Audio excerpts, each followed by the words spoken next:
Allan Briesmaster. He's been active on the Canadian literary scene for many years as a workshop leader, readings organizer, editor, and publisher.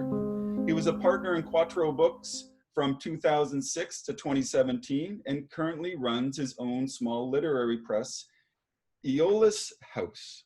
The author of 8 full-length books and 8 shorter ones, he has given readings and talks and hosted poetry events at venues across the country. The Long Bond Selected in New Poems was published last year by Guernica Editions. Allan is a life member of the League of Canadian Poets. He lives in Thornhill, Ontario. My reading will be almost entirely from The Long Bond. It came out a year ago from Guernica. And this is the work of some 4 decades. And I've chosen poems from across that span of time. With the first poem I wrote that made it into print, although it took many years for that to happen. It's an autumn poem entitled Leaf for Clare. At a speed unknown to me, your 3-year-old strides past these cemetery elms, arched boughs, quick, shiny with the silver gold October.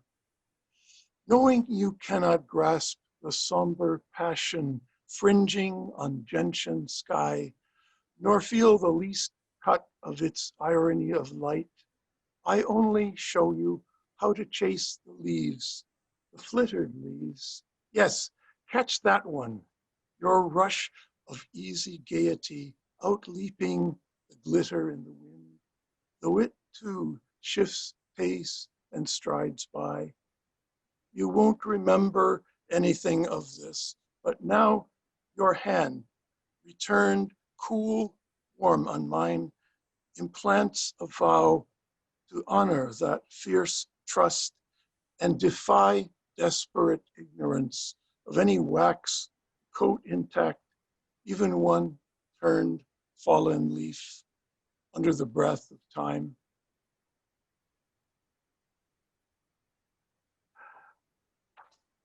For the next poem, I'm going to shift into somewhat darker mood. I wrote this one quite some time ago. Setting is, well, not too specific, but it's out on the Bruce Peninsula in Ontario. I wrote it after encountering an idea from, I believe it was Deepak Chopra, that everything that is has just 2 fundamental constituents: energy and information.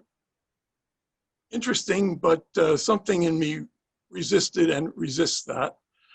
I'm a skeptic in many ways. The poem also references the astronomical observation of how over extremely long distances, gravity bends light.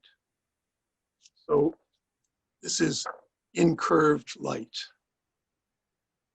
Cold sparks, no vertical heaven any more than an indefinite void. Light bends, respiring the burst ovum, the prime flame, and we swallow this vision on synthetic faith in straight capsule of global science, minds ajar. You feel a plausibility hung through the silence under the still trees newly bare, except the star-commingled branches tremoring. They're not asleep yet. It is the outbreak time of the November buds. Light weight on emptiness of the invisible keystone in Earth's arch. With distant city a sigh, smudgy glare almost forgotten by this idyll. Soon we'll turn back to the cottage and build fire. Enough away, no end user can page demands.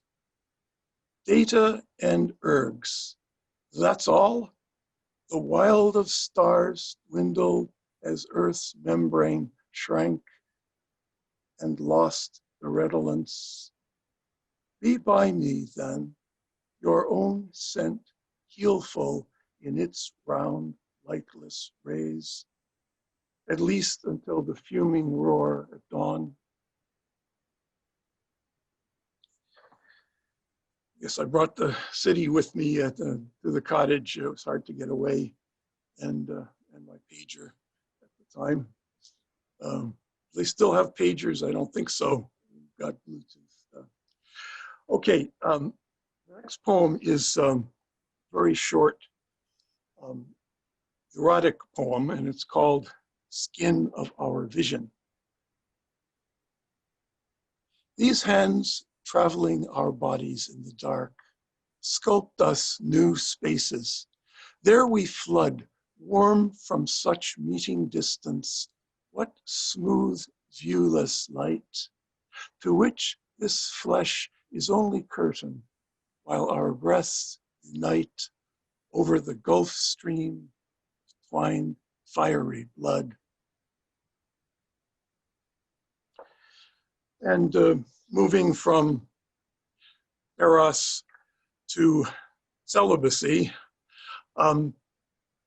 the latest winner of the Nobel Prize for Literature, Louise Glick, unlike most of her contemporaries, has a substantial number of mythological poems. I remember being impressed with her 1985 book, The Triumph of Achilles, when she read from it in Toronto back then. I only have one myth poem in my repertoire. As someone who usually roots for the underappreciated, I was intrigued enough in reading about Hestia, the Greek goddess of the household, to write this poem, Hestia Exposed. Apollo and Poseidon wanted you as bride.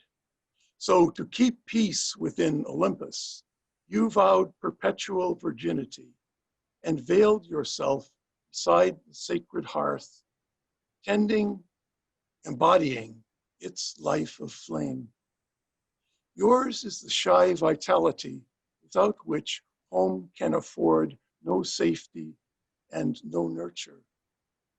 Gentle and modest, patient and attentive. Should some fool ever ask, what does she do? The best retort would simply be, she is Esta, maintainer of earthen foundations, grounding the household in the glowing fire that lets all dwell together without fear, keeps children snug inside home's inner walls, cooks favorite food, and lights the ample table. The old Greeks, with their outdoor public art, made her few temples and few images, and fewer tales, though sometimes they invoked her, placing her central in a pantheon preponderantly volatile and fickle. I think you could be wisest of all, Hestia. My sole imaginary dread for you, although this should be plain impossible, is that you might one day be caught outside, unsheltered, without shawl or woven flame to wrap you, in a time when homes are shattered, when primal sense of center and of floor lapses until the memory of what hearth and hospitable household meant has flown. But then wouldn't we cease to have been human? At that point, you might need to marry ocean, or be the mistress of the imperial sun, and take dolphins or eagles as familiars, if any are left after the reign of men, or deities outlast the bond with them.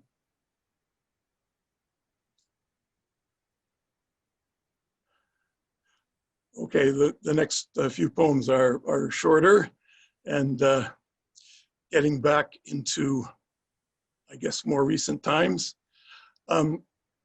Most of us, even if we're not active writers and storytellers, create personal myths, stories that give some shape to the events and situations in our own lives.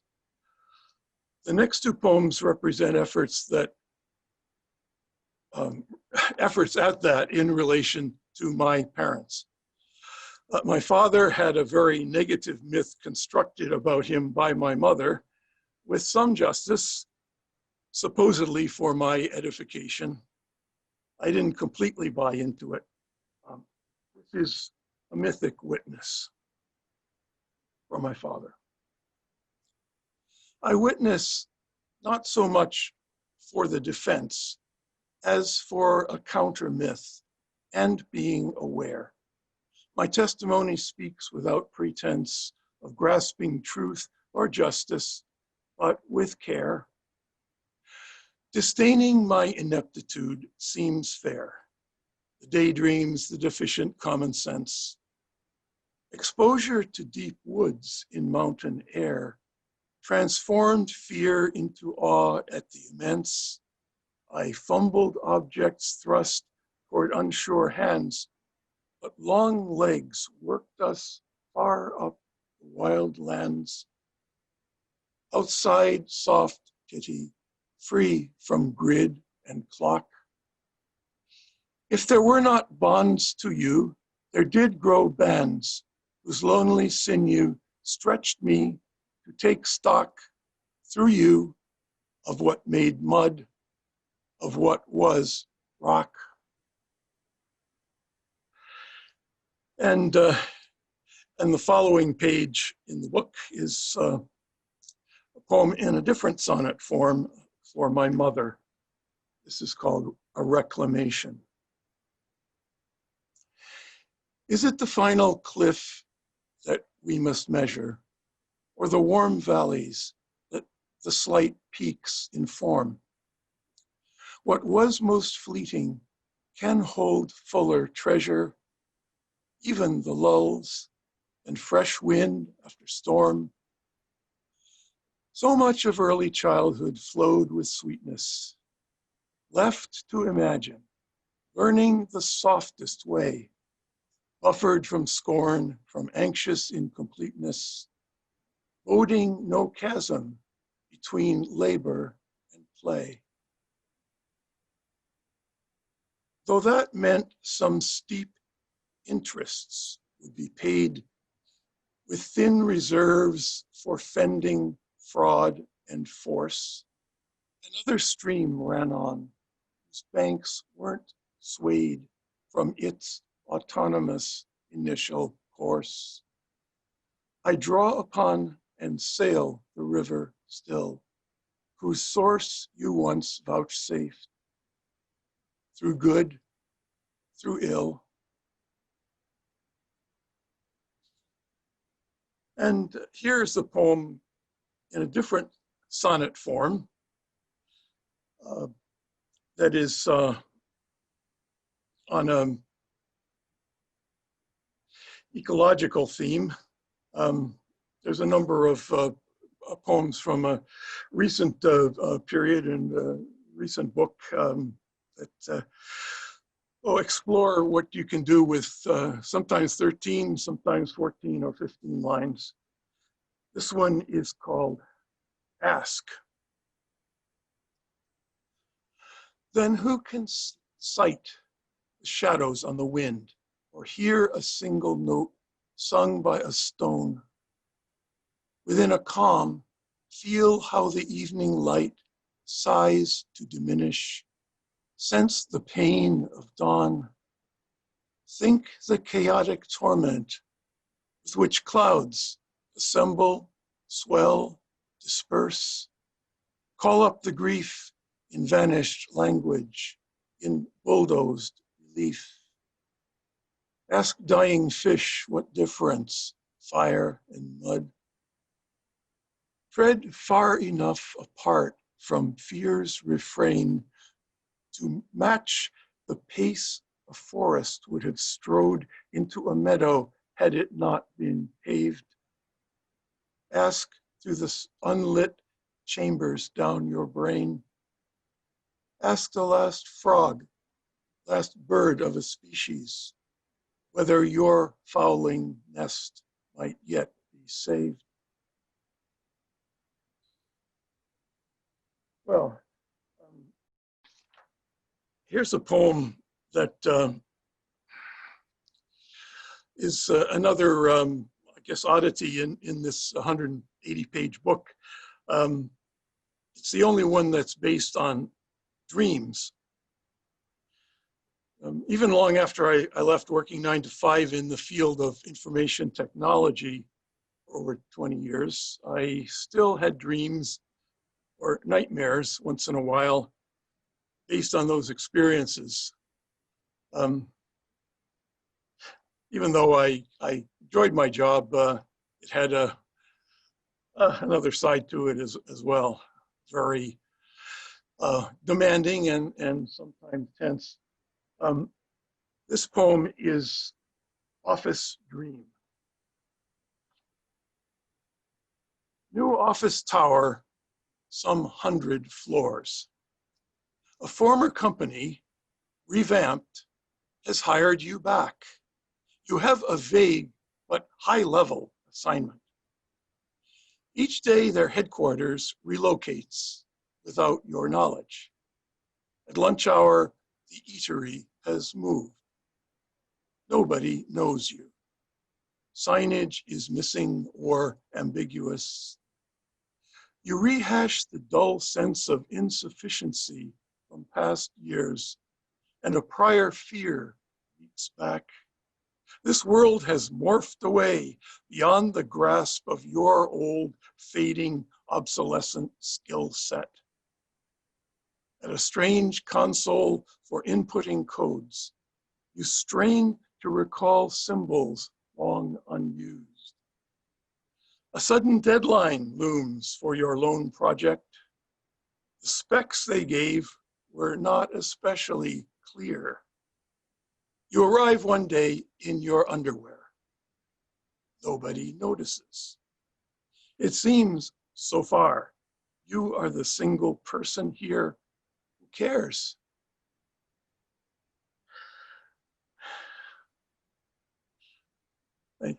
Thank you. A more serious and quite a bit shorter poem now.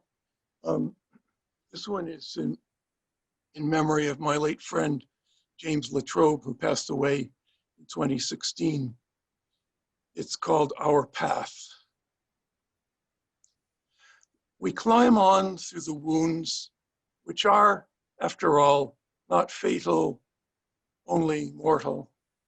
And so we will go, whether safe or at risk, to earth, to waters, toward skies of amenable stars, yet never be bound away from true friends in the long bond with them.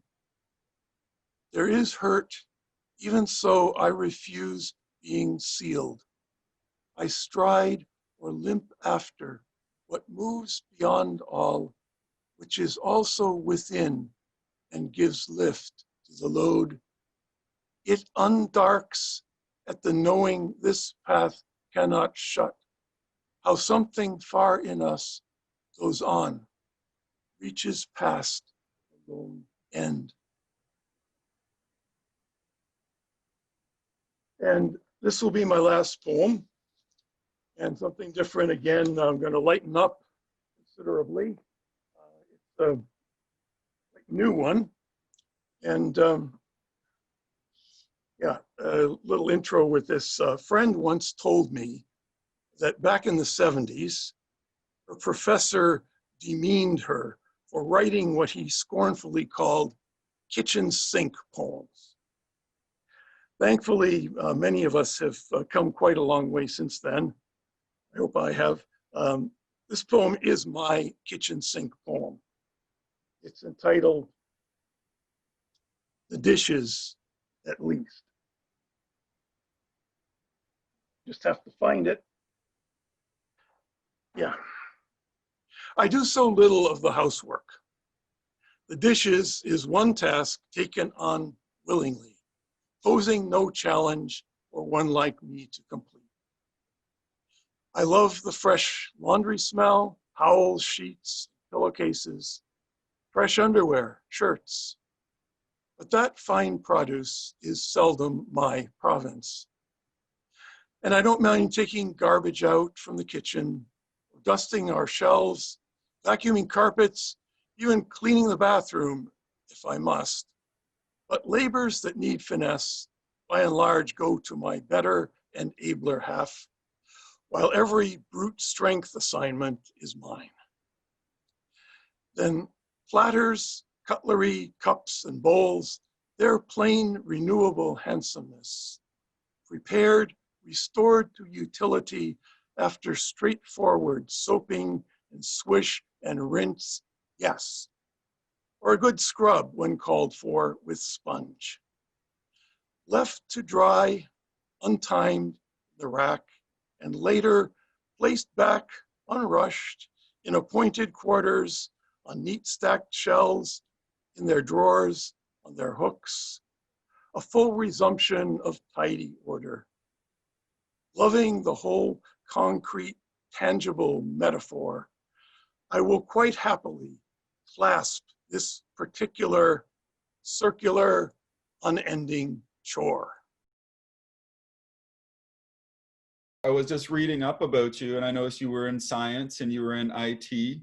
And often people don't associate those kind of careers with the process of poetry. Could you explain some ways in which they have some similarities? Oh, sure. If you think of it in terms of, well, there's a creative side to IT if you are writing programs or designing systems. And there's actually a certain style people can develop and make their coding more elegant. Also in the world of IT, as in the business world, having good communication skills is really a great asset.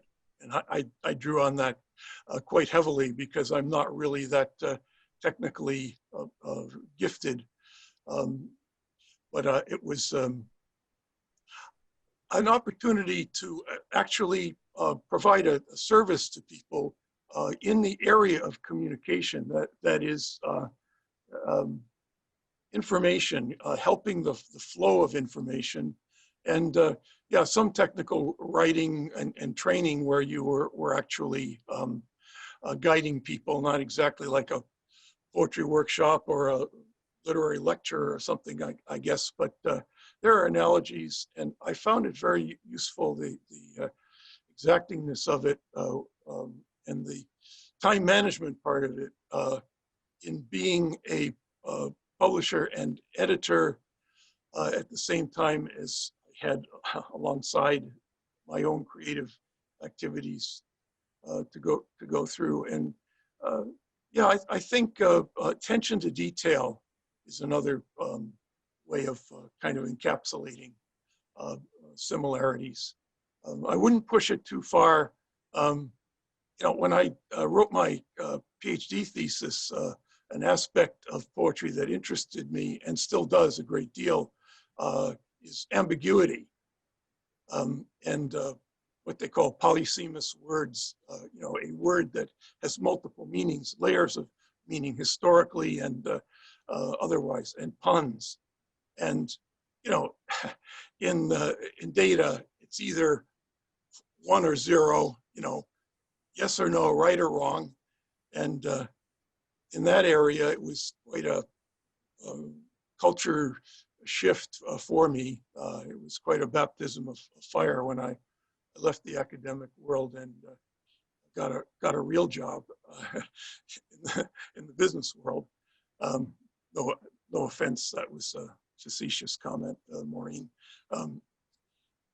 But I didn't like academia that much anyway, and I found it was a good way to support my family, which it was important for me to do, and I couldn't do seemingly some other way. It was to hand, and happily I was able to eventually get it so much under control that when I shut the office door behind me, the door of the building, every evening, every weekend, I could have my literary life and not worry about anything from the job life, thankfully. And eventually, I retired early, and now I do 24/7 literary stuff. And I guess so roundabout route, but there was some benefit in those years.